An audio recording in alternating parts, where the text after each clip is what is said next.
substance found by a southwest Arkansas man be part of a government test? Well, that's the question at the heart of a phenomenon called chemtrails, now getting widespread attention. Well, they say the government is dumping chemicals on us to control or manipulate the weather. And they say the unusual-looking jet trails in the sky are actually chemical-laden chemtrails. People say the government is up there in airplanes spraying all kinds of chemicals to change or manipulate the weather, leaving what you see there, and they call that a chemtrail. So what I look up there and I think are contrails, you're telling me are chemtrails? Yes, that a contrail would be dissipated by now. And it's interesting, Dale and Christina, this is of interest not just in this country, but European countries and frankly all over the world. A lot of folks interested in it. Well, Dave, you mentioned that climatologists and others who study the atmosphere believe that they'd be able to surely spot any kind of signs of an ominous plot.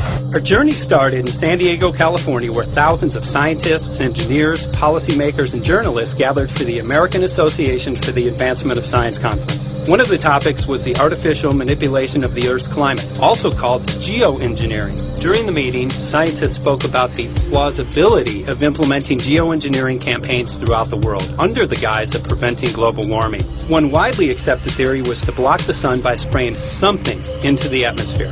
When they were asked about existing aerosol programs, they stated clearly that no such programs have ever been implemented.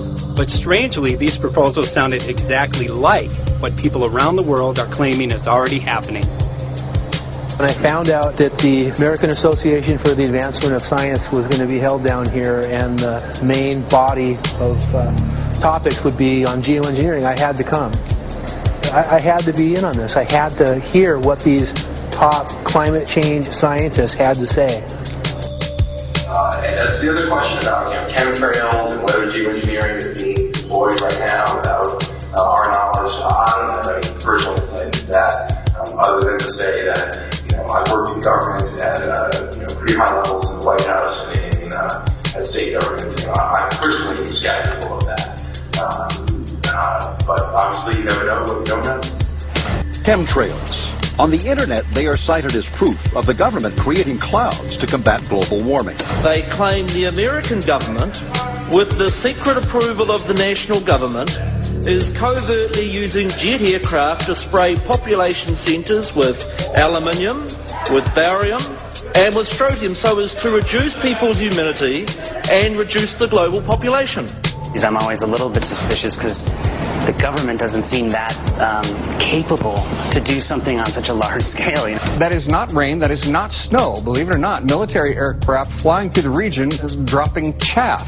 Small bits of aluminum, sometimes it's made of plastic or even talicized paper products, but it's used as an anti-radar issue, and obviously they're up there practicing. Now, they won't confirm that, but I was in the Marine Corps for many years, and I'll tell you right now, that's what it is. And what happens here, military jets, some come out of Key West Air Force Base, and they move up into the atmosphere, and they drop mylar strips. Some could be a little wider, some are small glass fibers that are coated in aluminum. And what the Air Force does is they take their military jets and they dump these out of the aircraft, they fall into the atmosphere, and some take as much to a day to fall down. This is inevitably military or something going on. The government, the Air Force, you see this kind of a pattern like this, you can rest assured there's something going on. They're actually little bitty magnetic and little bitty strips of, whether it's aluminum. Well, it's a nuisance to you and I to determine what's real and what's not, but it looks like it is a life-saving operation there from the military. The apparent motive behind this conspiracy theory is one world government. Order, I cannot hear. Mr. Speaker, I want to assure the House that both my ministry and my colleague, the Minister of Health, who have received correspondence on this issue, that this conspiracy theory does not have an iota of truth, and that the trails observed from aircraft simply come from jet engines. Question number 9 of order. And I think what an appalling example it is of the new Foreign Affairs spokesperson for the Labour Party that she's spreading conspiracy theories about the United States government. The House has heard sufficient. It is called geoengineering, fighting global warming by putting a chemical dust in the atmosphere and reflecting harmful radiation back into space. We take geoengineering to mean deliberate, large-scale intervention in the Earth system. There are a variety of schemes that have been discussed for geoengineering. A classic example is injecting reflecting particles into Earth orbit. Nevertheless, there might be some good reasons to think about alumina. It turns out, first of all, there's been a lot of work on the environmental consequences of alumina in the stratosphere. The big deal really is that alumina has 4 times the volumetric rate of forcing for small particles as does sulfur. And that means you have 4 times less surface area for the same rate of forcing. And this is a much bigger deal. You'd have roughly 16 times less the coagulation rate. And that's the thing that really drives removal. So you could get away, we think, with much smaller mass fluxes. So that's why we see things like in the used aircraft patent from '89, they talk about aluminum. And that's why we're seeing in the surface water samples aluminum. And here's David Keith saying that aluminum has 4 times the reflective volume surface area. So they'd like us to think that we're talking about sulfur, but here they slipped up and let it out that aluminum is 4 times better to achieving their ends, and it sounds like it's kind of the one they don't want us to know the effects of. The little picture is from a nanofabrication study, which shows you can make very high quality, and do this in just a jet in a very simple way, make high quality alumina particles just by spraying aluminum vapor out, which oxidizes. So it's certainly in principle possible to do that. There's a big literature that's already looked at that. And you could do that by either building new versions of these aircraft or even re-engineering existing aircraft. So there's some ideas of that. So you go to an engineering firm and you want this done. They don't say this is hard or unusual. They say, okay, yes, we could do it. Aerosol geoengineering looks like it is so cheap that the cost is basically not going to be an issue. That means that implementation decisions will be risk-to-risk decisions. The risk of doing it against the risk of not doing it. And it makes the problem of how we govern it fundamentally harder and different and novel. So I've told you that it's cheap to deliver materials to the stratosphere, and I'm convinced that's true. I don't think that will change. But I think the more we do research, the less easy this will look, the more complicated the environmental effects will look. And that's a good thing, because right now it looks too easy. So I think that if we do more research, we're likely to find out that it's harder and more complicated than we thought, and that the side effects are harder to manage, and that's a healthy outcome that will make it easier to do the management. Of course, the opposite reaction is possible. It's an empirical question how people will actually react to knowledge about this. Another reaction is to say, if these crazy scientists are so concerned about putting CO2 in the atmosphere, they want to think about these things, and that might actually mean we should be more serious about the risks of CO2 in the atmosphere. And by the way, it's not really a moral hazard. It's more like free riding on our grandkids. And by the way, it's not really a moral hazard. It's more like free riding on our grandkids. Numerous air quality studies, including from CARB, California Air Quality Resource Board, have named submicron-sized particulates as being particularly harmful for human respiration. Through all the discussions today, I have not heard any mention of this fallout, and has this been studied, and also the effects of a highly reactive metal like aluminum on toxifying soils and waters? The question is, what would be the effects of these materials on human health if they came down into the stratosphere, in particular small particles and aluminum? So the collaborators of mine working on the aerosol scheme are actually folks from Carnegie Mellon who focused on human health impacts. And while we haven't published it, that was the very first thing we did, was do the order of magnitude calculation in level pencil and paper, but with an expert on human health impacts about whether there could be an issue. And for aluminum or other particles, there are a lot of toxicological things that need to get looked at seriously. But if you're just thinking about the sheer number of particles and the human health impact of small particles, the answer is, well, we haven't published it. That was the first thing we looked at with some of the leading experts who do epidemiological research on human health impacts, and it's not even close to being an issue. To clarify, so 10 megatons of aluminum dumped into the atmosphere will have no human health impact. So let me be more careful here. To separate out the toxicological, so the alumina we've only begun to research and published nothing. Alumina we've only begun to research and published nothing.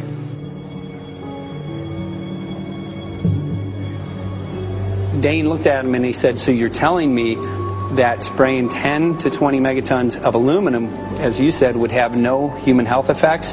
He took a deep breath and he swallowed and he said, let me be more careful here. We haven't done anything serious on alumina, and so there could be something terrible that we'll find tomorrow. We haven't looked at it. And that, for me, that was the whole main point of what is going to be coming out to the public. It's the damaging effects of aluminum that are being found around the world in massive amounts. Here's David Keith confronted on this very issue, and he looked, at that point like they just let the cat out of the bag.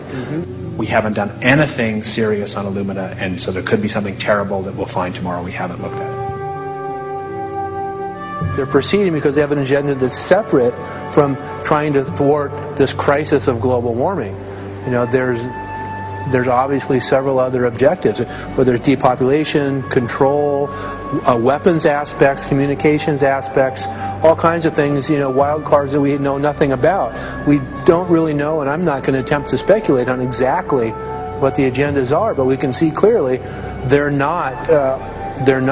agendas are not benefiting mankind. It's benefiting the agenda of the elite. And so I think the question is, how do you draw the line between some activity that is allowed and doesn't need global governance and activities that do require global governance? Dr. John Holdren has agreed to serve as Assistant to the President for Science and Technology and Director of the White House Office of Science and Technology Policy. I look forward to his wise counsel in the years ahead. My personal opinion is that we have to keep geoengineering on the table. We have to look at it very carefully because we might get desperate enough to want to use it. So what would we do if in year 2040 or 2060 there's a severe climate crisis, say widespread famines or Greenland sliding suddenly into the ocean? That the only plausible way in which we could start the Earth cooling this century is to directly intervene in the climate system, say by putting particles in the stratosphere. We do stuff in the stratosphere all the time, of course, and so it's not as though the stratosphere is absolutely pristine. But you don't want to have people going off and doing things that involve large radiative forcings or go on for extended periods, or for that matter provide lots of reactive surfaces that could result in significant ozone destruction. Maybe I'm putting a particle into the atmosphere because I'm trying to make money, or maybe I'm putting a particle into the atmosphere because I'm engaging in scientific research and trying to understand cloud physics, or maybe I'm putting this particle into the atmosphere because I'm trying to make it rain locally to seed a cloud and get more snow on our ski slopes. And this obviously raises all kinds of questions. It's hugely risky. It will likely negatively impact some people, but we might find ourselves in a situation where those risks seem worth taking. One of the things that really shocked me was in one of the breakouts they had the benefits of these programs and then the risks. Now the benefits, the one thing that was stated was the just cooling the planet. Some of the risks were ozone depletion, droughts in Africa and Asia. I got to tell you, I came away from this experience after listening to these scientists for 4 days of symposiums, really concerned because it's clear now that they are justifying, rationalizing, and looking to legitimize some really, really horrible impacts, further impacts on our environment. And they're basically formulating the sales strategy and the implementation and oversight strategy and the funding strategy. After San Diego, I was shocked by the programs that had been proposed. I decided to write about it. That night when I finished, I sent the article to an online publication with my email address attached. When I woke up the next morning, my inbox was flooded with responses from around the world. Why? Because I had just broken the story on aluminum in geoengineering models, which I had no clue at the time that very few people knew about. Now this metal, aluminum, is being found in massive quantities way above normal levels all over in rain, in soil, and in snow. After that, the calls started pouring in from people who were desperate for someone to investigate. That was the fuel that started the film. Before we started filming, we had the opportunity to sit down with one of our favorite authors and documentarians, G. Edward Griffin, to find out what he knew about the subject. I'd like to talk for a minute about an issue that's getting more and more attention. That's the issue which scientifically is called stratospheric aerosol geoengineering, also called the chemtrail issue. I'm very aware of the chemtrail versus contrail controversy. As far as I'm concerned, it's an open and shut case. I have been watching the development of jet travel from its very beginning. I used to live near the Los Angeles airport. Remember when the first jets came in and landed? Man, they made a big noise. We never heard a noise like that before. And we used to go down and sit at the end of the runway and watch these jets come in and take off because it was a novel experience. I've been watching jets all my life, and I know about jet contrails. I've watched them. They're vaporized moisture, ice crystals, and they get out there in the atmosphere, and then they effervesce and evaporate and then disappear, and you can see them. Plane moves along, and the little white trail follows right behind it, and usually about 10 or 20 lengths of the plane or thereabouts, and then it's gone. And you can still see them that way, by the way, once in a while. So there goes a contrail. These other things we're talking about are not at all the same phenomena at all. These planes go by, and they billow out this white smoke, and it covers the sky from horizon to horizon. It doesn't dissipate at all. And they crisscross each other. And you see this thing cover the sky and turn it milky, and then people start having trouble breathing, and then you hear stories about the aluminum and barium deposits that they're picking up and the residue. And you put it all together, and I don't see how anybody who's got their eyes open and their mind open can come to any other conclusion but that somebody is spending a lot of money and effort to spray the planet. The question is, why? I have my own theories, but I hope that there will be some good investigative reporters go out there and get us the answer. I know that whenever it's finally discovered, and it will be, the people who are doing it will undoubtedly say, oh, well, we did it for you folks. It's for the greater good of the greater number.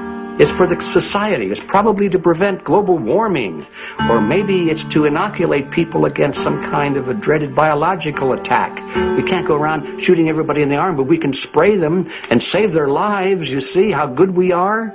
We're doing it for the benefit of society. I know they're going to, whatever it is, they're going to say it was for your good or mine. Think if we had the ability to steer hurricanes, and the hurricane was going to slam into New Orleans.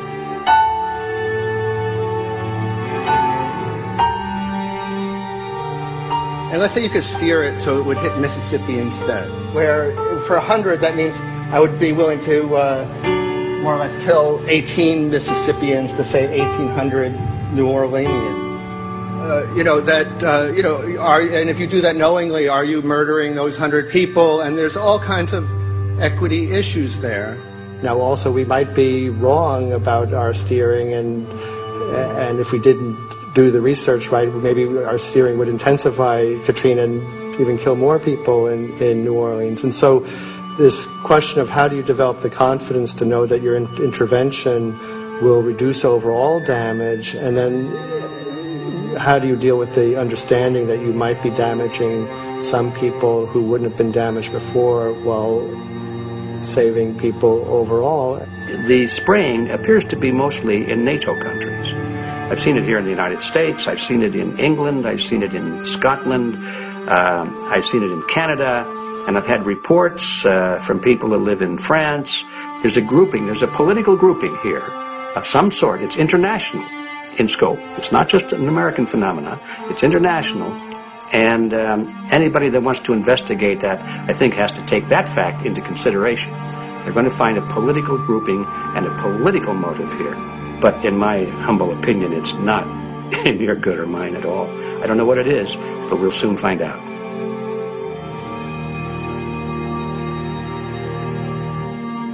I'm sure that if you follow the old advice, which is follow the money, you'll come to the answer sooner or later. Soon we realized that we all shared the same need to get this information out there, to share with the public, to let people know what is being done. Ed felt so passionately about the issue, he offered to help us. Well, the main thing now, since it looks like the budget is going to be met, is to get it done well. We don't come off the tree knowing any answers at all. Yeah, we're not scientists. We're just asking questions, exactly. And we've got to be very skeptical about the answers. That's it's totally accurate, totally honest. Why can't people see this? They're not hearing it. They don't know that the facts are not being presented. We're very lucky, you know that? Look at this opportunity that's being dumped on us. I know. Opportunity. It's this is gonna. Yes. It's going to be a battle. I know that. A challenge and a battle, but I mean, why are we here if it's not for that? Can't go to get a hold of tomorrow, so it's going to be you for the moment. I'll call him again. So. Sounds good. I saw the sky crisscross with chemtrails, and I can't remember if it was in L.A. or I was on the road, but I had looked up one day, and I thought, look at that. That's not the flight path, man. That was a regular grid over the city, and I couldn't believe my eyes. Milky white clouds. And, it all seems very obvious. And now the evidence of what we have on the ground with the aluminum, the barium, strontium, and with what we see in the patents and what the geoengineers say are going to happen, I mean, for the everyday Joe, this is a slam dunk. This is a very delicate moment for the powers that be, because they're taking a covered-up operation like the tropospheric aerosol program, or Chemtrails, Project Icarus, whatever. It's had many names over the years. And they're making it over into a geoengineering scientific shield to deflect sunlight, because global warming's out of hand. So at this very moment, the belly of the beast is right above us with no armor. Whether people believe in chemtrails or not, the geoengineering should be scary enough. And when people learn about geoengineering, chemtrails will then become apparent, because they're the same. So you're talking about global conspiracy here. Geoengineers propose doing this on a global level. Off to Redding, California. Guess this is the second step after the AAAF meeting. We'll see what we find.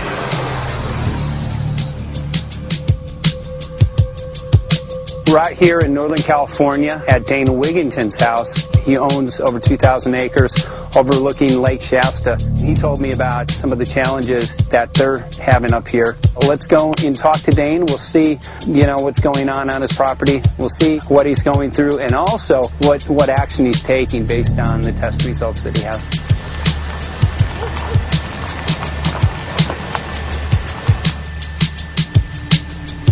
As I have a background in the energy fields.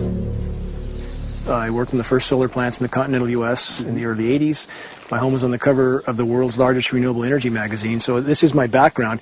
My goal has been to alert the public there is a mountain of toxic material falling on us, period. Before about 5 years ago, our skies were typically blue, and now you see it's covered with lines and haze.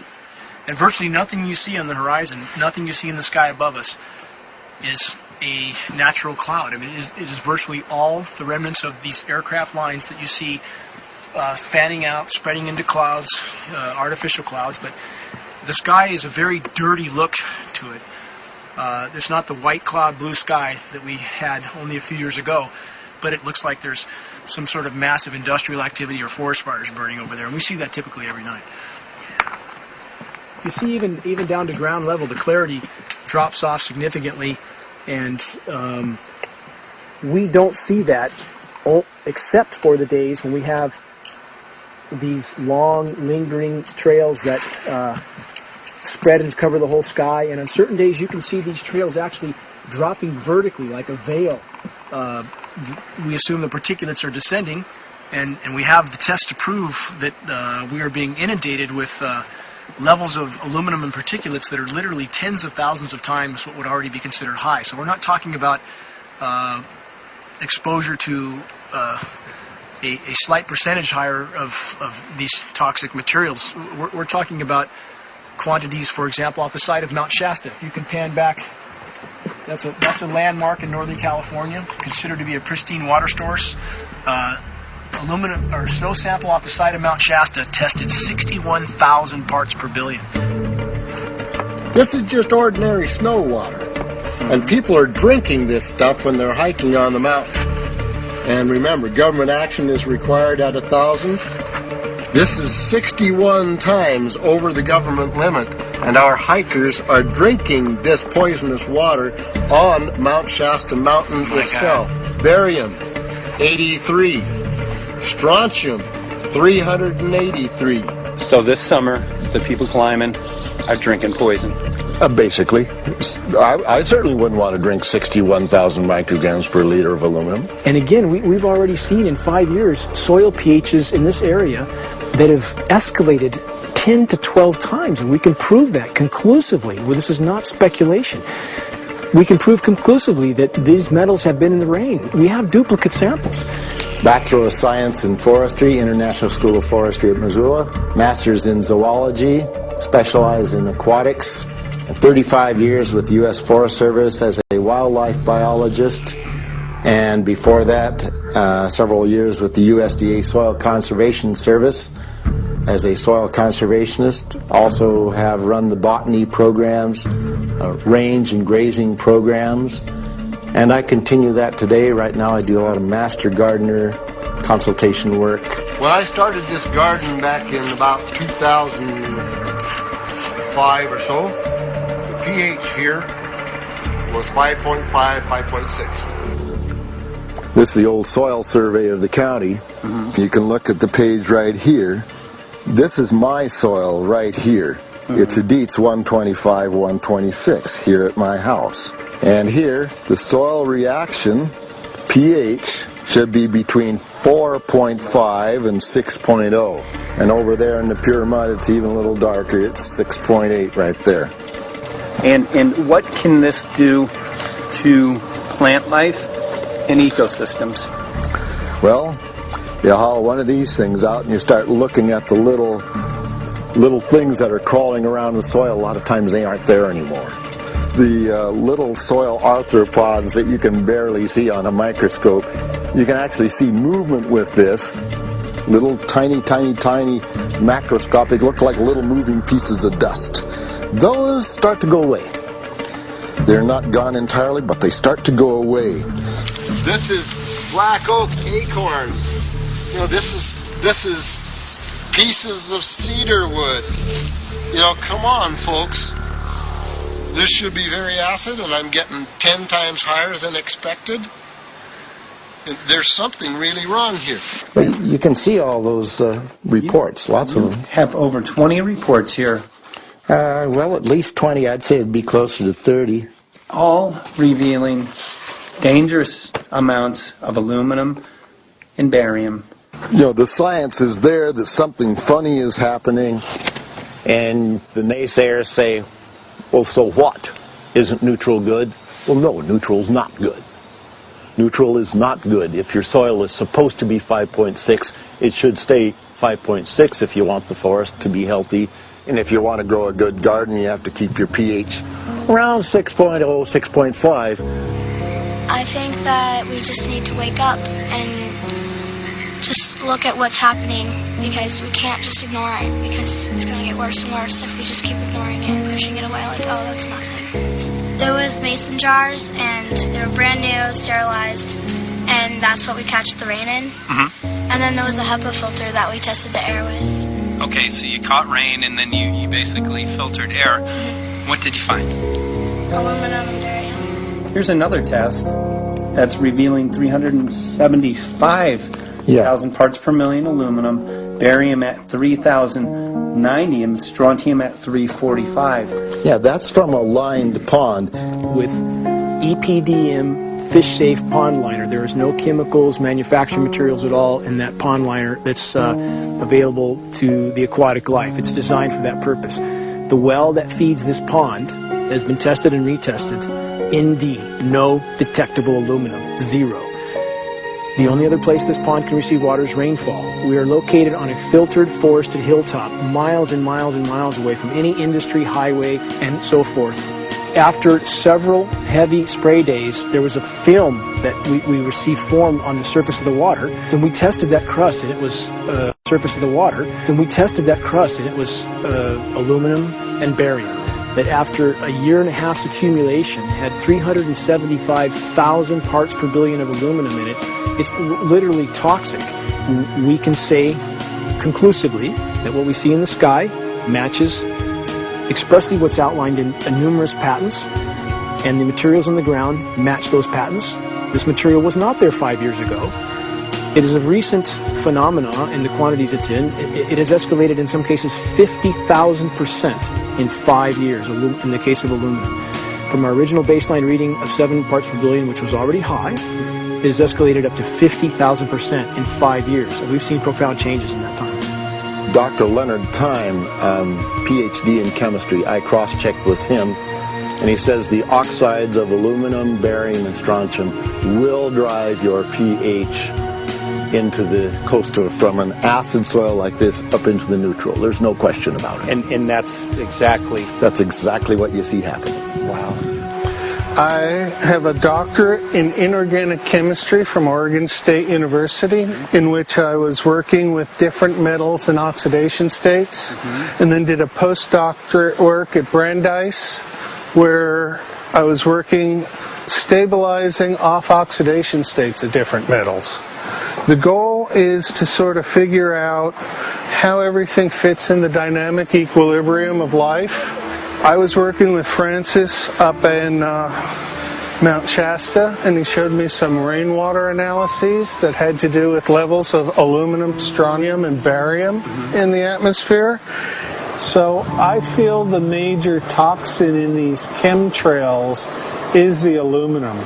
And from the levels we were looking in at Mount Shasta, this is totally, totally unacceptable. When you get to metals and biological systems, you're no longer talking about the bulk aluminum that people think about when they're drinking from soda pop cans and that. So once it gets to the aluminum oxide stage, it just forms a plaque within your arteries and shuts down life. When you take elements that normally aren't out in the environment and you start putting them in the environment, it raises some serious red flags. Aluminum is a very specific, nasty in biological systems. It takes that site and it never lets go, and it shuts down the site, and that's it. And so as you accumulate aluminum over time, it causes major neurological damage because it ends up as aluminum oxide that's essentially stuck in place and can't be flushed out by normal systems. At the core of everyone's condition, there's always some level of toxins. And aluminum is known to have cancer-causing effects. The half-life is decades. I think that we should be working on taking more of these toxins out of our environment instead of adding more toxins in. It's very concerning that if we add more toxins to our environment, that will be increasing the rates and risks of cancers. Even one patient is not worth it. So sad that they would consider putting aluminum in our environment to affect something when they could be causing so much more damage. Wherever the material is coming from, it is there. The amount of metal falling on us cannot be disputed. Absolutely, this is not speculation. The amount of metal in the last 4 years, as I said, have increased to a degree of thousands of times, and California Air Quality Resources Board has studied the aerosols from China. These metals are not amongst them. Mike, the reason I've chosen to focus so primarily on this issue is I feel all other issues are secondary. What could be a greater priority than not being able to walk out your door and take in a breath of air without sucking up heavy metals? If our land base is being poisoned, if our waters are being toxified, what will we have left to work with? Whatever we choose to focus our time and energy on, whatever our political beliefs, that this is a common ground for all of us. We must have air that we can breathe that's not full of toxic chemicals and metals. We must have water that's not completely laden with whatever is being emitted from these aircraft. And if people stopped to consider that the atmosphere is as thin as a layer of paint on a basketball, it is an extremely thin layer that allows life to exist on this planet. To simply treat it as a physics lab and experiment with it until it is broken beyond repair is folly of unbelievable proportion. And if people understood that this sort of experimentation not only is going on, but has been going on for a very, very long time. Going back 50 years, there's been countless climate manipulation, weather modification programs that the vast majority of the public is completely unaware of. And if they think that this is not true, that certainly that somehow they would have known if it was occurring, I would ask them to look at things like Agent Orange and the things that governments do because they can, because there's no one to stop them, because they have these huge military machines that want to control everything. And in fact, the government's own document, perhaps you may have seen, it's available to any online, is called Owning the Weather, an expressed goal of our government, and not just our government. He told the Associated Press that the American government has created weather tampering techniques so that the New World Order will be able to starve millions of Americans and control the rest. There is weather control techniques. Number one, the entire patents on the equipment. Number two, Senator Claiborne Pell's complete statement and story of his own that not only does it exist, but that we even utilize it as far back as the Vietnam War. Well, Murph, We're going to do what we can. let's see what we can do. You got the scientists behind you. The scientists are with you, so at least this scientist is with you. I may not have $1 million budget, but I've got enough to show that something's dreadfully wrong. You got it. All right. So Arizona will be this Monday, the 21st. Senator Johnson up in Show Low. So we're going to be in the car hole a long time.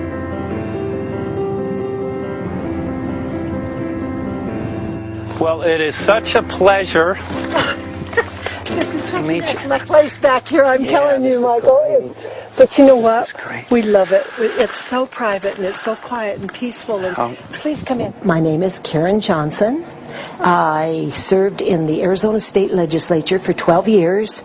I was in the House for 8 of those years and in the Senate for 4 of those years. When you see a plane fly overhead, there's a trail that leaves the end of that plane, and it goes from one horizon all the way to the other as the plane flies across, and it begins to filter out and cover more and more of the sky in kind of ripples. It widens out and fills the whole sky. I mean, how could anybody think that that was the case? And then to live and to be underneath that and know that whatever is in that is falling down upon you and upon your animals and upon the earth. And I mean, it's frightening to me.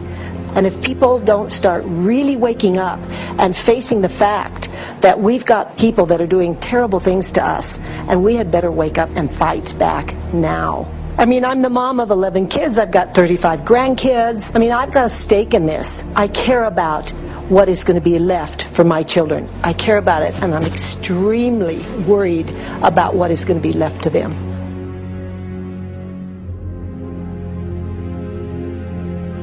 Aluminum is toxic, and we know that it's accumulative, and we know that we're getting more. So we're absorbing it in the air, we're drinking it in our water, so we are accumulating more. So the thought of more aluminum being dispersed in our environment in the way that you mentioned is very frightening to us and very disturbing to us. Those of us who have done any research on this are really quite concerned that we are ill-informed about this issue, and mostly that it's being done.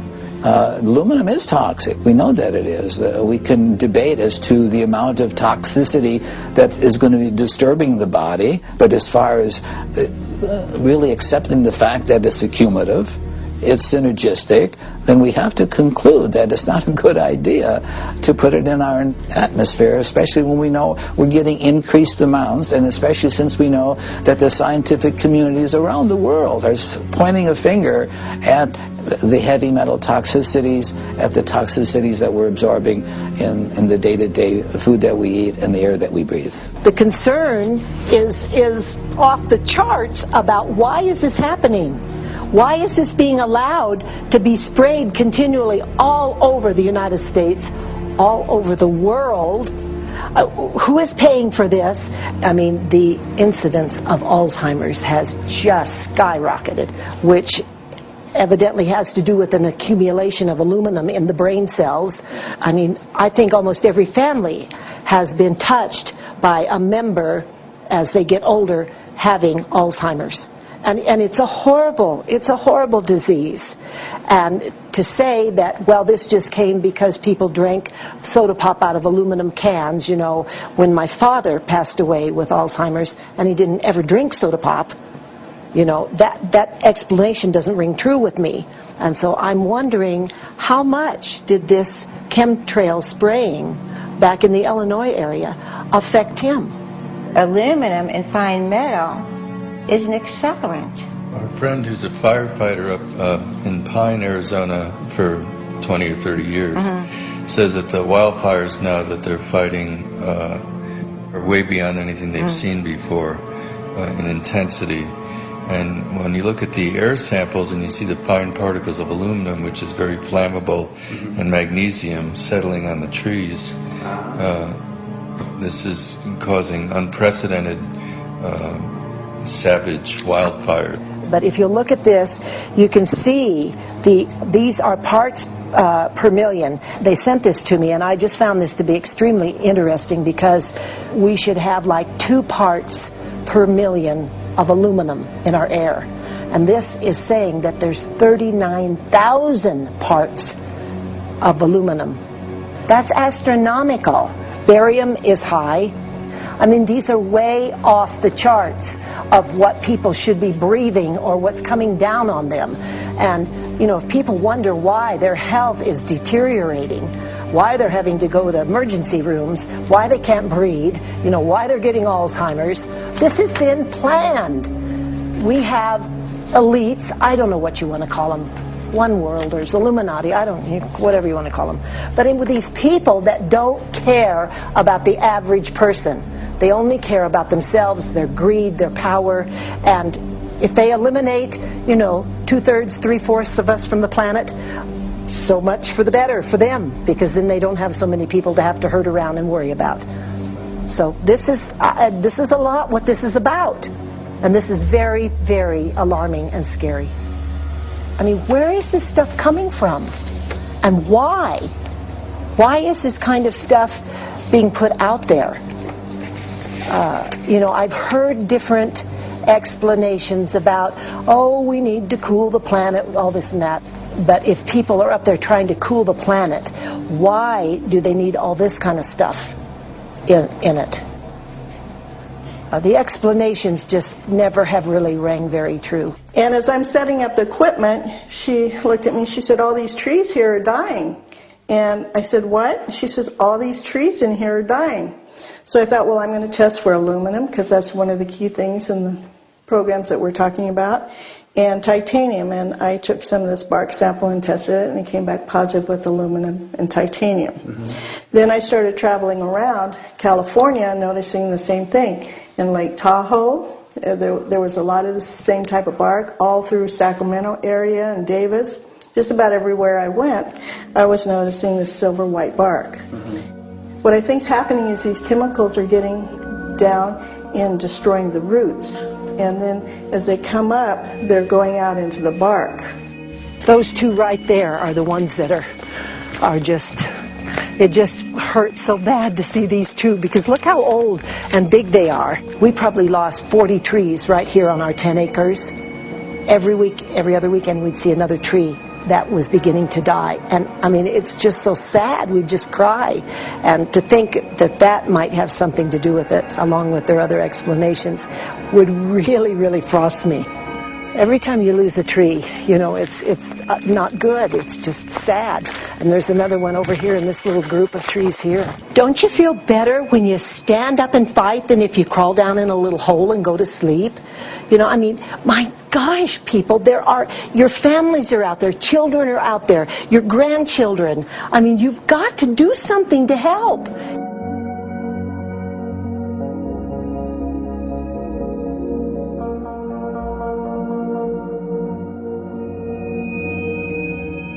My greatest hope is to get people to question. And, hey, if they don't wake up while we're there, I'm hoping to plant some seeds. We're going to the most beautiful place on the planet, Hawaii, to see what's going on, collect some data.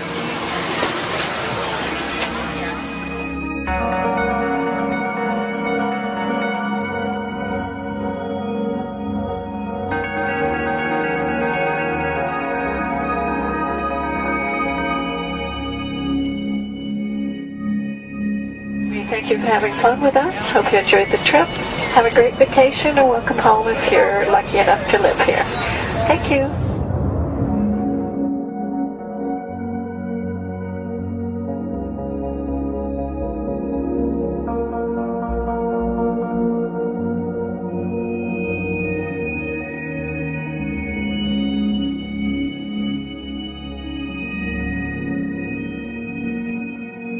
The whole valley's off the grid, so it's either solar, wind, or generators.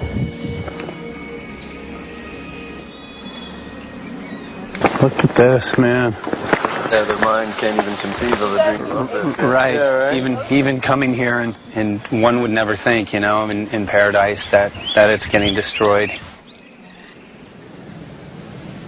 And they're doing it island style. They do it off the island, right? They do it off the island, so they don't, you know, you don't see the chemtrail airplane. The theory is that they're spraying the ocean, offshore, and it's coming in on the... And it's coming in. Now these are coming from the west. They're also spraying on both sides today. A lot of this stuff is actually chemtrails coming this direction. There's material that's blocking. We should be able to see to the horizon, you know, where the Earth curves, because we're high enough and we have the ocean, right? So we should be able to see. We should be able to see the Big Island. It's only 30 miles away. And you can see it's not a blue sky behind it. That's the key. It's all, you know, has that kind of weird looking blue, like silver blue, I call it. And this is a nice day. You know, there's no more blue sky. The night we're going to look at the stars at night, and it's like you'll see. You can count them. There's so few stars at night now. There should be hundreds of thousands of stars, and I can count the stars. There's like one here and one planet here. It's like you might see some nights you'll see 100, some nights you'll see 10. This is what concerns me. This kind of stuff right here. It's just soft. Okay. This just comes right off this bark. That's not natural. Where I've seen hundreds of thousands of coconuts, and I've never seen it falling apart like that. Look at this, you guys. I've never seen anything like this. I used to trim trees all the time in the Big Island. I've never seen anything like that. That's why I'm concerned. Not an easy task that you have here on the island. I could see the skepticism because it is so far beyond anybody's reality. It's amazing. It's just amazing to try to look through somebody else's eyes. Like my eyes, I can see this so it's like night and day, and other people it's just the illusion is just so deep. What do you think would happen if everybody awakened to what was going on and what the plans were of geoengineers? I think they'd have a revolution in Hawaii if people really understood what was going on. What's your concern for? I know that you love the land here. What's your concern about the chemtrails? Well, that we won't be able to live here and grow our own food, and that our health is going to be compromised. You think it already has been? Yes.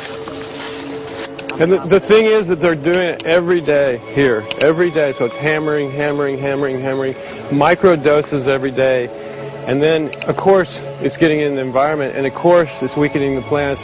And it takes a couple years for this to actually weaken the plant. So we are asking for GMO taro. We're asking for GMO papaya because we can't grow our natural seeds. We can't be sustainable. We can't truly, be here as God created us to be. So my friend convinced me to do a hair analysis on my daughter. So we went ahead and cut close to her scalp and got some really recently grown hair and sent it in.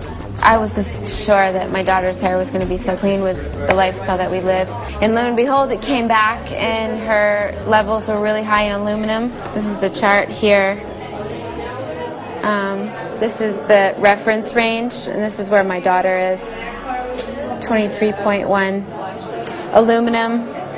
The skies are covered with a white mist, and I look up at night anymore and I don't see the deep, dense stars that I used to, and I can't help but think this obviously has something to do with my daughter's health. I don't know where else these heavy metals are coming from. Yeah, I mean, look how old she is. Yeah. She's been isolated here. And she's... here. Anybody looking at the situation would be like, this is paradise. This child should be like superhuman. Organic foam. And here you are getting all this heavy metal stuff. She has highest level aluminum on the chart. Never had a vaccine either. Folks, these people are playing God. They are playing God. They're manipulating the weather, and they're spraying stuff into the sky. They are trying to geoengineer everything, including your plants and trees and your ocean. Well, tonight, we're just hoping that instead of not looking at it, you start looking into it, because I really believe from the bottom of my heart that we are in a real crisis. I really do. They are proposing dumping 10 to 20 million tons of aluminum into the upper atmosphere. What does aluminum do? It changes the pH of soils, which is toxic to plant life. Also, it's very toxic to human health. Are they doing it? Well, let me tell you about my experience and what we found. We have much evidence that not only suggests, but I believe prove that they are happening. Jeff, what's going on? And as I promised, we're joined right now by a very special guest, Michael J. Murphy, currently on location in Hawaii. He's working on a documentary film called What in the World Are They Spraying? Michael, welcome to the program. Great to speak with you today.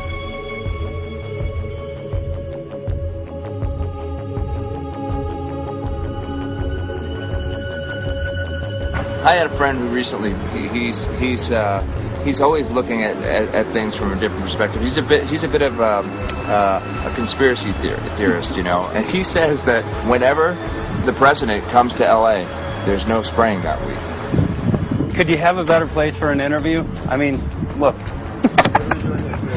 This is being done over our farms and over our things. So basically, they want to eliminate our ability to eat organic food, have clean water. So in some ways, it sounds to me like, and you know, again, it's just a projection, but it sounds to me like this is control. How do we control the masses? Yeah. How can aluminum be good for you in any? And what was the second chemical you mentioned? It's barium. Barium aluminum. Obviously, those are toxic to everything. To human health. To human health, to farms, to animals, to everything. 61,000 parts per billion. And there should be a government alert at 1,000? At 1,000, people are drinking this. People that climb the mountain, they're drinking that snow. It's poison. Oh my God, that's so disgusting. So that's 60,000 times above regulation. Exactly. 60,000 times above regulation. And I've talked to friends, and they're like, well, that's just ice. That's just condensation. And I'm like, you can talk to a second grader. Ice doesn't float in the sky and spread out that way, you know. You're not an expert, but you're a concerned citizen who said, wait a second. Who's actually doing the research. Yeah, you're doing the research, and that's what we need to do as Americans and say, you know what, I want to know what's going on. I want to know what the FDA is doing to my food. I want to know what the government's doing with my air, my water, and the soil.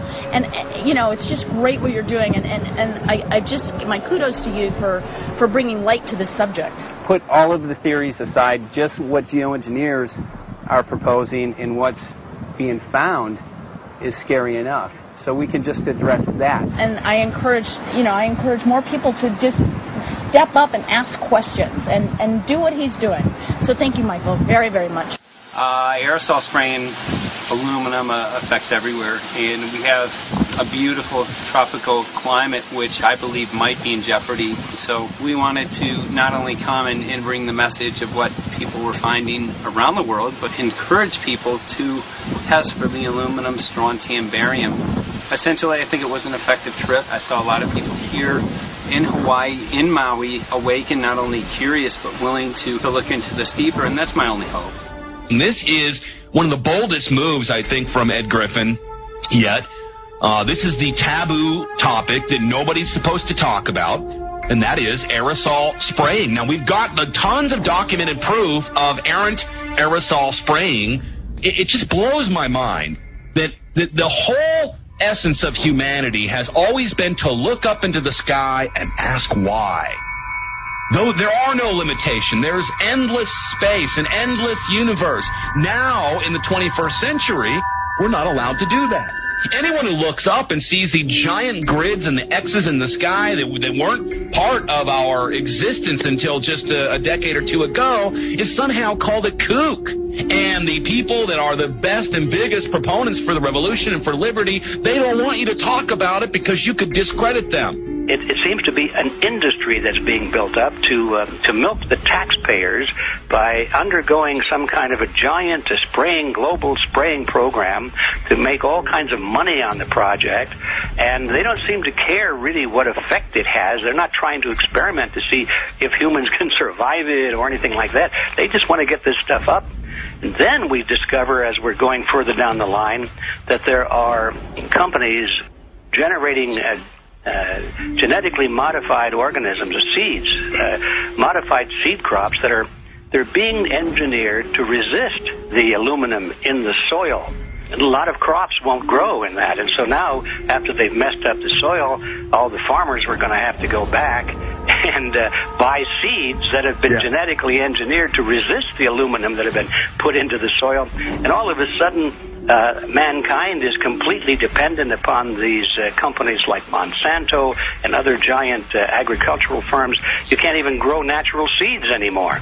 And we're looking at that. It's a shocking thing. I hope we don't find that that's true, but all the arrows right now are pointing in that direction. We get into cost-benefit analysis here because there's also HARP could be involved in this, geoengineering, as you guys mentioned, which is documented heavily in Dennis Kucinich's bill, that is the Space Preservation Act, which, by the way, I don't think got through Congress. And then Kay Bailout, as we call her here, Kay Bailey Hutchinson, also put together some legislation in order to qualify geoengineering, which, again, is supposed to save us all from global warming. But it is cost-benefit analysis because they can benefit on so many different levels. Ed, that's how they do everything, isn't it? That's right. And, you know, there's an old adage, if you just follow the dollar, follow the buck, you get to the source of the problem.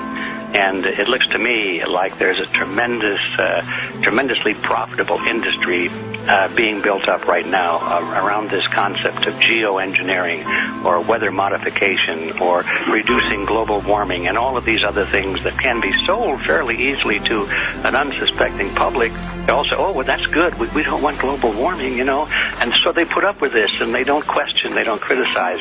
But behind the scenes, you see a whole industry being built up, which is, as I say, tremendously profitable, and the money for all of that is coming from the taxpayers. And it's a scam is basically what it is. We're just focusing on the one area that is real easy to prove. There's no speculation in the area that we're going into. They definitely are doing this geoengineering. They definitely are talking about it. They're working up formulas for it. They're putting together strategies for it. They've got funding for it. Everything is in place. We don't even have to go into those other areas to make the case. Okay, let them believe that, but at least they must understand that there's no question that they're talking about it and planning to do it. And so shouldn't they be equally alarmed about what they're going to do if it can be shown that barium and aluminum and some of these other toxic metals are very destructive to the planet and destructive to human health? Isn't that enough? You know, how many issues do we need to crank into this? And so, you know, if you're going to kill the planet and kill the population, do we need any other reason to be alarmed? What in the world are they spraying? Thank God people are asking this question. That's all we want. We just want to be able to ask these questions. Our good friend G. Edward Griffin, all these years, Mike Murphy and Paul Wittenberg are doing this great effort with your help. This is a community effort to get people real information. What in the world are they spraying? Any final quick comments before we're out of time? And my only final thought is that we asked the question, what in the world are they spraying? And we now know what it is. And folks, you're not going to like it.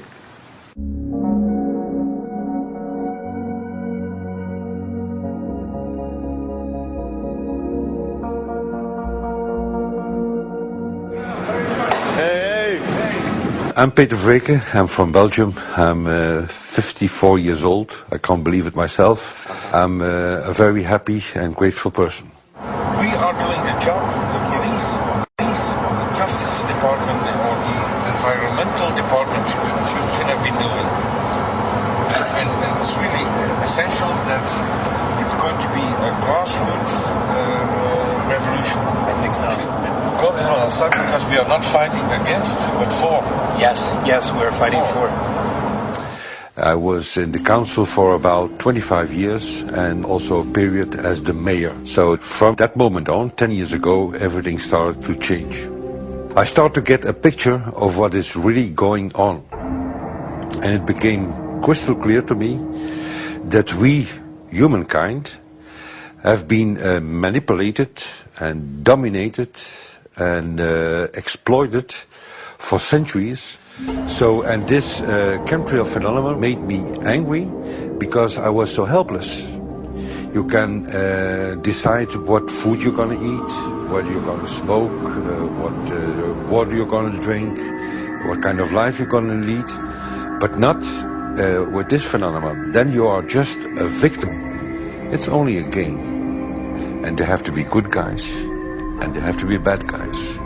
And luckily, we are in the position to be able to play the role of the good guy who has the chance and the opportunity to overcome. The 3 days that we shared with them, my heart just dropped because it was such a beautiful way to live and such a peaceful way to live. I left thinking, what's this going to be like in 10 years? Is everything going to be killed off on the property? And if it is, how are they going to get their food source? Are they going to have to take a class, and get certified by company XYZ? And what are the requirements for that? And that really is the end of freedom. I'm concerned about that. I definitely, I really am. Yeah. I learned to say everything is now as it has to be now. And everything is going to be okay. It's going to be all right. It's going to be okay. Yes. I have this deep feeling that in the end we will prevail because we have the right on our side. The cosmos is helping us. And I have this strong feeling that we are being supported by entities and by forces we can't even imagine.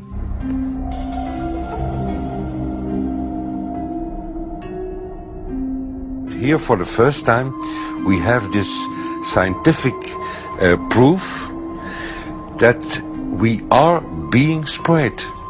We are being spread, and it's incredible and it's hard to believe, but we are being spread. I think at this moment to stop is not an option.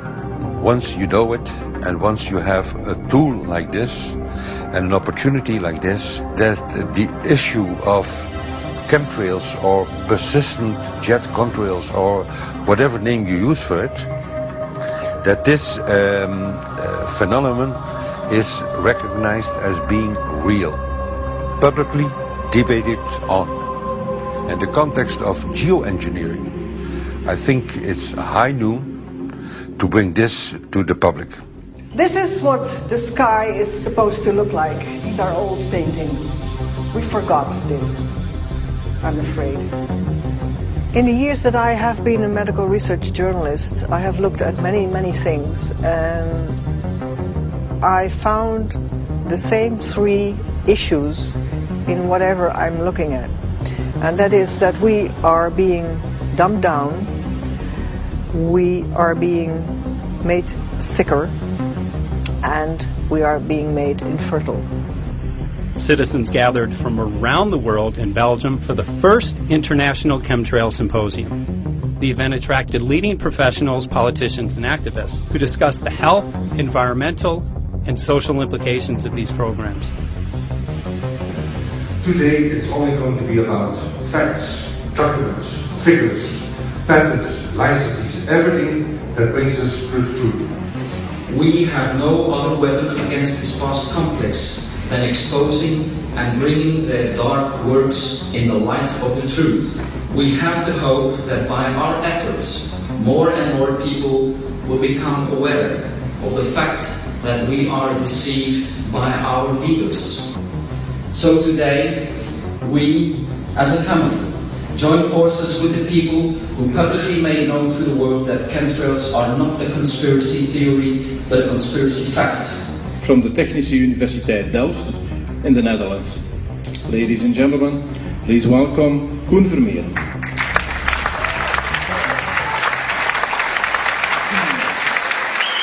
Well, I'm Koen Vermeeren. I'm a university professor of Delft University of Technology. Usually people are with their heads to the ground in their own two-dimensional space and they don't look up. But if you do, you see more and more spaces like this. And it worried me too. I have no explanations to our students about these phenomena. And then I studied it myself and I found out that I couldn't give them the answers they wanted, because I think that the phenomenon is not natural. It's not natural what is happening, and the explanations that are given to us are not enough for me. If you look at them from a scientific point of view, the first thing a scientist does is trying to explain something. Because I'm smart and my students are not as smart yet, so I have to give them answers to questions. But if you ask most scientists honestly, they cannot answer all your questions. If people are using climate control over our heads, I want to know about it. I want to know the consequences, I want to know the health impact, I want to know everything. I need, as a teacher in my university, to give answers to my students. And they have good questions. And I don't have the answers. And I want to know. Excellent. And we should discuss this. Ladies and gentlemen, for here you in the auditorium and for all over the world, Michael Murphy.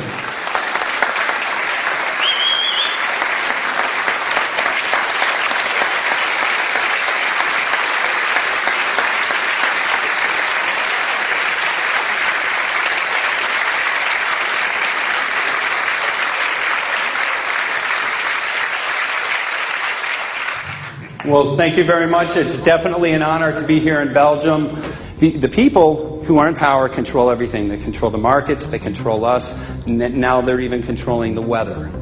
And they can use that for warfare applications. The one thing that they cannot control is what God had originally made, and that's natural organic seeds. This is called the Hegelian dialect. It's called problem, reaction, solution. The problem here is massive amounts of aluminum, things starting to die. The solution is Company X that says, hey man, you're not getting yields on your crop. Everything's dying. But I got the solution. I got a seed that will grow in this environment. The only problem is now you have to start buying from me. We're a little concerned that maybe part of this agenda could be to kill off anything that's natural and organic and re-engineer it with aluminum-resistant GMO seeds. Many may know we just got back from a week of filming in Hawaii, and it was an incredible trip. A big concern for the people there is they're beginning to see softening of the coconut trees.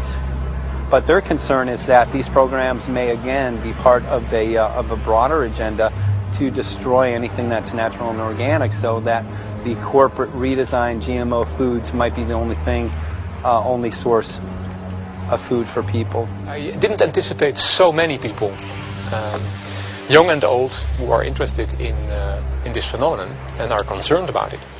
And I especially liked the address that the young girl gave today. Only 17 and already making an address to the audience. That is, well, incredible. My name is Sofia Xenilis. I am 17 years old. It is quite scary to know that the air we breathe is not what it's supposed to be. That the food we eat and the water we drink contain traces of those substances which are sprayed out over all of us as though we were being poisoned like insects. The feeling that this is causing me are feelings of deep anger and rage. I don't want to be poisoned. I don't want to be infected with cancer. And I'm just so angry that this global poisoning can be going on such a massive scale, and not enough is being done to stop this crime. A clear answer to one question. Are we being sprayed? Have we been sprayed? And is it their intention to spray again and again? What are we going to do about this? How are we going to deal with it? How are we going to stop it? I know the answer. There is only one person who can stop it. Did you know that? You are. You are the person, the one you have been waiting for. We are magnificent, beautiful, godlike, divine human beings. Ladies and gentlemen, sisters and brothers, in this auditorium and in the whole world, thank you so very much for being present with us. And for now, please enjoy this anthem.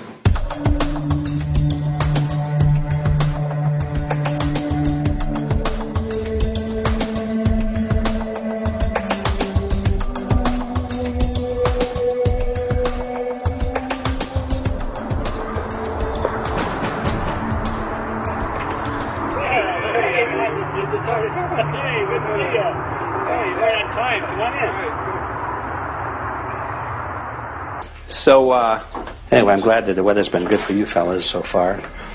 Just think if we were doing this in the wintertime, you might, if you're going to Washington, D.C., you might run into snow. Thank God we're not. That's right. You know, it's interesting because of the different weather modification programs. There's something like, I think, right around 32 in the continental U.S.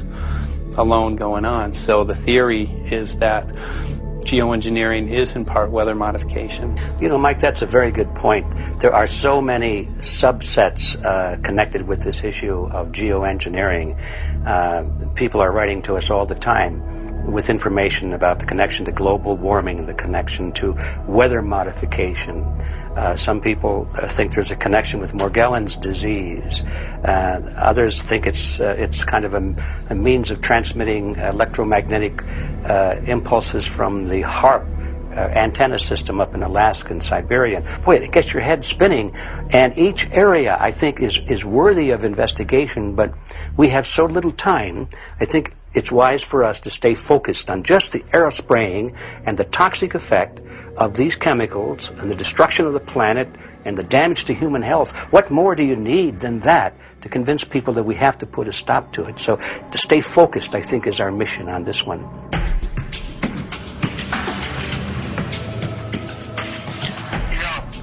Jeremy, we had an idea. We know that you know the political system real well. Our idea was this. We have a ton of data and information that we've collected throughout our travels, and you know, we really think a good way to end the film would be addressing this to elected officials, some of the senators. So we were wondering this, if you might be able to come and kind of help us out and perhaps show us the way in how to get this done politically. But it sounds like a really good idea, and I'm also going to get to in terms of researching who it is that we should really focus on talking to about this. At the very least, if we could make it impossible for them to claim that they don't know at this point, we can strip away their plausible deniability that they haven't heard of the data that points to geoengineering stratospheric aerosol operation already going on. At the very least, it should be very interesting to go to district of criminality and put some people on alert. Yeah, you have a lot of enemies in Washington. That's where all the power comes together and the money, you know. So there are people there, I'm sure, that just don't want us to do this job. But I'm glad you're going, and you'll find out.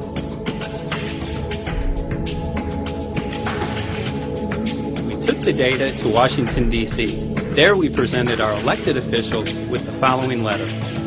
According to the 5th article of the Bill of Rights amending the Constitution for the United States of America, no person shall be deprived of life, liberty, or property without due process of law. But the daily spraying is depriving all persons living within the United States of life, health, liberty, and integrity of our common and private property without due process of law. As a representative of the people of the United States of America, we insist that you do everything in your power to protect us and immediately put a stop to geoengineering spraying at once.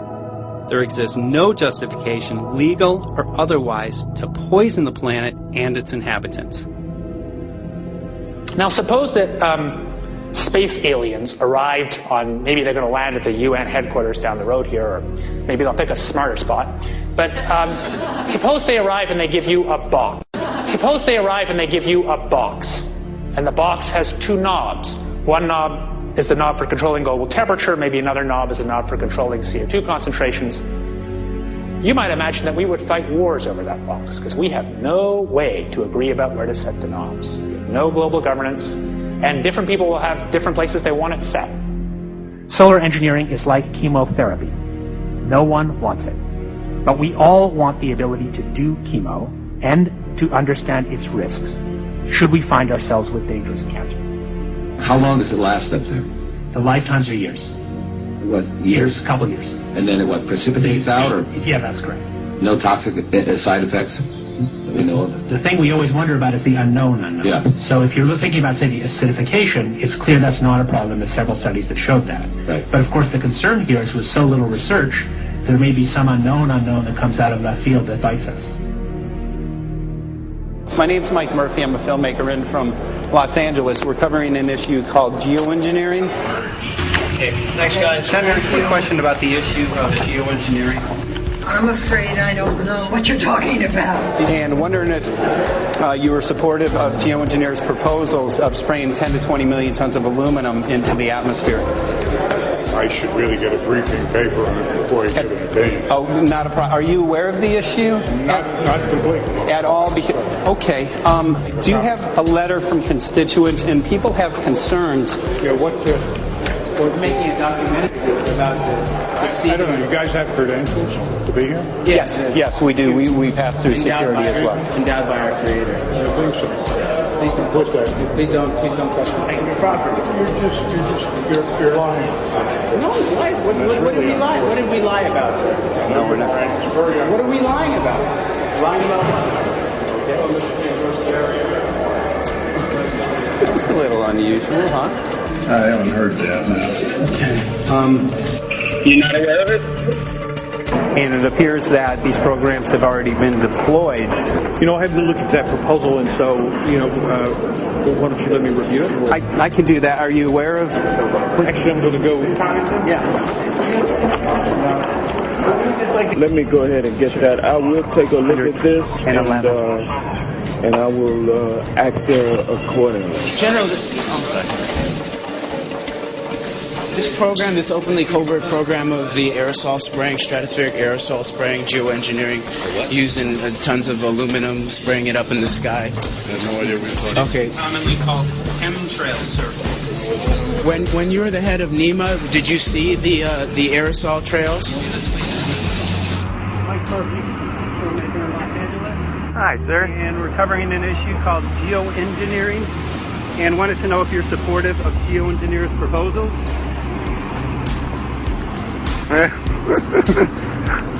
Congressman? Hey, Congressman. I'm wondering if you're supportive of geoengineers' proposals, which is dumping 10 to 20 million tons of aluminum into the atmosphere. Not familiar with that. Pardon? Not familiar with the point. Okay. Can you make an appointment to my office?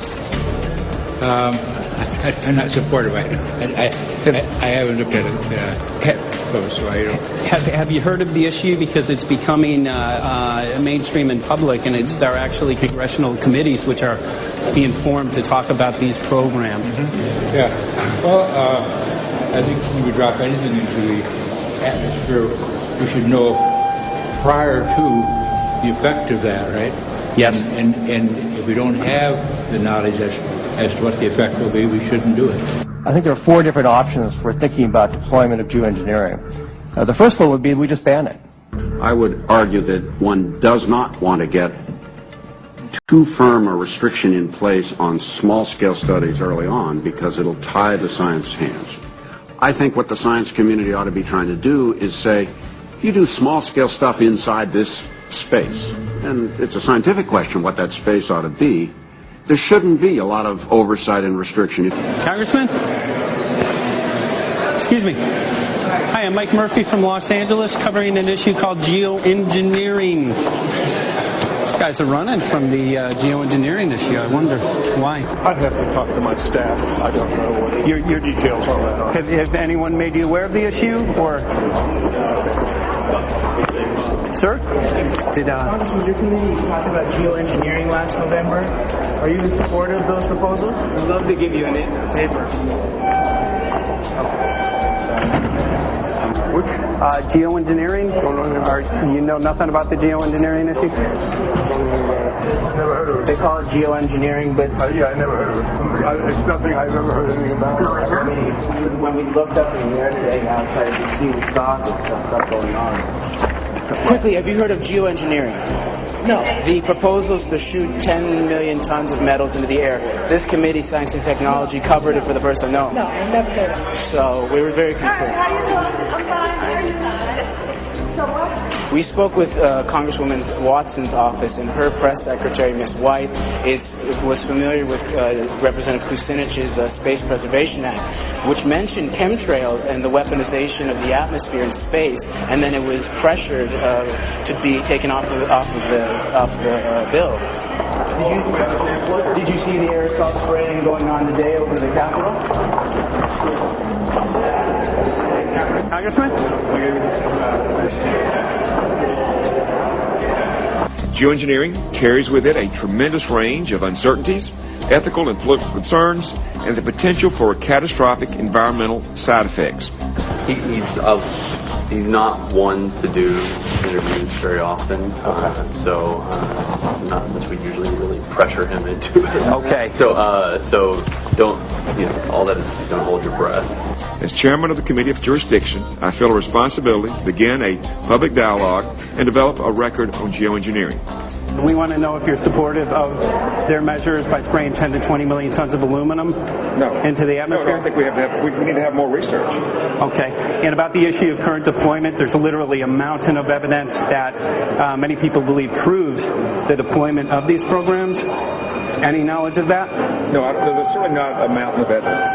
But I do support research into geoengineering, and I also support looking into the international governance of that. Okay. I hope anybody that has studied it knows that I think that it's a radical proposal, and I hope we don't have to use it, but there may come that point in time where we do. Now, if we could provide you with the evidence that suggests that these programs are and have been ongoing, would you be willing to address this publicly? We've had about 3 or 4 hearings on it. We have addressed it publicly. Well, not about the proposals, but about the current deployment of these programs. Citizens. I don't support the current deployment. I think we need to have more research, and they have consequences that go beyond one nation, and so I think that there needs to be governance to that. Governance is not simply an issue of deployment, but governance before deployment in terms particularly of large-scale scientific field work. I concede that on this subject and in general, it's not popular to talk about global rules. And when these people started talking about the need for UN Security Council oversight, a supranational environmental security enforcement with a strong mandate by the UN, it really is clear that they're looking for a global power behind the manipulation of the environment. But I do think it needs to be sort of an international kind of treaty that does tie and bind all nations into a common fate. It is a common fate. And unfortunately, it's not just big governments that could do this. It is small governments. It is billionaires probably could figure out, I'm going to save the world all by myself, and I won't bother to mention it. How do we decide when there's a planetary emergency? Whose hand is on the thermostat? How do we decide when to start it? There's no way to do that right now. And what if we do start doing it, and then by some problem with the technology or with the will, we can no longer do it? In a year or two, the aerosols will come out of the atmosphere and temperatures will shoot up at a rate much faster than it's going up now. And it's that rate of change that's hard for us to adapt to. So once we start it, we'll be sort of locked into doing it for a long, long time. And so with basically no end in sight. Boeing would pursue this to make a profit, right? I mean, there's financial motivation to do this. Let's see. So let me not speak for Boeing. Is that allowed? Okay. Yeah, well, it is what it is. No, but someday, if the U.S. is going to decide to do this stuff, they're going to look to a company who can do it, and you want to be positioned. Boeing would rather get it than Lockheed Martin. So certainly we have an industrial base that helps the country take on technologies and large-scale challenges like national defense. And we do that both for a profit motive as well as, I think, as a national service. So I think it would be truly disastrous if, we discovered a few years from now that there was a black program that some government had stood up to sort of learn on the quiet how to do this. It's pretty clear you can cool the planet, but you will not and cannot bring it back to exactly the same climate state you started with. So you may or may not, and I expect we'll have a lot of back and forth about how useful it is to ameliorate the risks of climate change. I think there's a good evidence it probably is useful, but we don't know. But it certainly can't get you back to exactly the climate you started with. I think everybody agrees with that. Do you think you'll see deployment in our lifetime? Let me say I hope not. Al? I would agree. I hope not. I hope Very not. preached. Okay. I see this as something like an evacuation plan. That you build big dikes. Maybe that's the emissions reduction to try to keep the flood from wiping you out. But that if that flood should come, that you'd like a plan for what to do in the event of that catastrophe. So I see these options more as a catastrophic response option and not as a way to reduce risk of everyday climate change. You would advocate mitigating consumption of beef as a means of accomplishing your objective? Yes. How would you suggest going about that? You can't. I mean, it's your job to decide what to tax and what not to tax. Obviously, if you wanted people to behave differently, you give them incentives and disincentives for behavior. But I'm sure that's the answer you wanted to hear, Mr. Smith. If only my time had not expired. Thank you, Mr. Chairman. Because there's literally aluminum and barium contamination found around the world, believed to be from these programs. Like, look, today over the Capitol, looks like they're deploying some type of aerosol. Did you see it? No, I didn't, but you see you. In a James Bond scenario, some rogue rich guy puts some airplanes in the air and sees the clouds. What is to prevent that? Okay, are you aware of the issue? You do it through the... Are you in support of those proposals? What is your take? I don't know anything about it. You're not. I have to get more information. I've got a chair here. Okay, we'll give you a letter on that. Yeah, this is a letter from constituents. Okay, great. Excellent. And many people believe that these programs have already been deployed because mass contamination has been found. Geoengineering programs, stratospheric. Got it. Yeah. Spraying from airplanes. Okay. So what is happening? People from around the world are finding contamination. Let me take care of this and I'll talk to you when I come back. Thank you very much. We see that even though we might make the average temperature of the planet about right, the rainfall patterns change some from today. And some places become warmer and some places become cooler. So there are going to be winners and losers in this geoengineering activity if we were to do it. But nevertheless, as David has said, there are reasons why we might consider doing it. Many people are deeply concerned about it because of the toxicity of aluminum, and it has been addressed to Congress in various committees. Would you take a look at a letter from some of your constituents addressing the concerns? Excuse me. Okay. Can I give you a letter from constituents? Are you aware of their proposals of dumping? Gotcha. Thanks. Well, I'm not familiar with it, so I don't know what they're doing. Okay. Well, geoengineers are proposing just that, dumping aluminum and barium into the atmosphere. Why would they do that? Aluminum's a precious metal we can use. Well, the stated goal is to actually cool the planet. However, there's a... Sounds strange. Right. Exactly. So they're proposing dumping these metals into the air to block the sun, essentially. We're here to find out what members of Congress are... I hope we'd have a strong hearing on that before we decide to do that. I would hope so. And there's plenty of evidence that not only suggests that these programs have been deployed, because we're finding contamination of aluminum and barium on the rain, snow, and soil. Okay, thank you. Thank you. LA County has seen a 200% increase of Alzheimer's over the last decade. Tons of ground and water samples showing high levels of aluminum all around our state. Why why don't you give me all the information you have? I have some very good people I will assign it to. And if you get it to Mr. Lavelle, He's got my card and send me an email. And Lavelle. He's got my card and send me an email and we'll Sounds great. We'll be in touch. We are investigating this, and there's literally a mountain of evidence that suggests that these programs are going on. Move that mountain over to us. You got it. Take a look at it. And look up, keep looking up into the sky, and you'll see some of it. Oh, okay. You will. You can All see right. the aerosols being sprayed out of airplanes quite a bit. So thank you. Yeah, the future of humanity is definitely dependent on it. So we're counting on people like yourself to take some proactive steps. So thank you very much, guys. You're very welcome. Appreciate it. Thank you. Thank you. Right.